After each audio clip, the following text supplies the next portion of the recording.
So the pet shop sells Kibble as complete nutrition.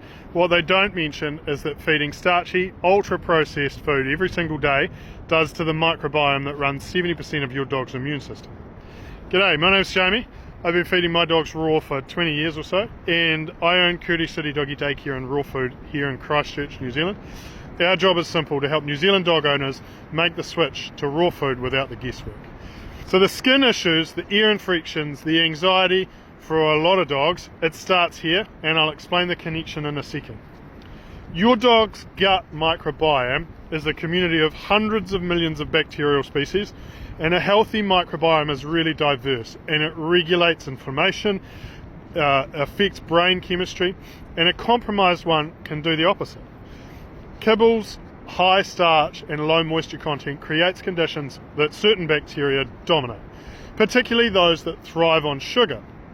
A less diverse microbiome is linked to chronic inflammation, allergic responses, and mood changes. And that's not fringe, that's active research in veterinary and human science.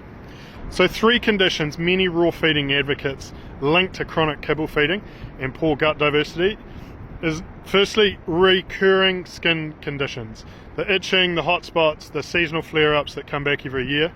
Number 2 is the recurring ear infections. Gut and skin axis is well documented, and the ear canal is part of the same epithelial tissue system. That's the ear tissue stuff. And number 3 is anxiety and reactivity. Emerging research tells us about the gut-brain link, both in humans and dogs. And I know that last one sounds a bit sketchy, but stay with me. When dogs switch to raw, the gut microbiome shifts within a few days. And many owners tell us that their skin symptoms, the ear problems, and even the anxious behaviour in their dog reduces within the first 4 to 8 weeks. Not in every dog, but consistently enough that it's worth understanding the mechanism.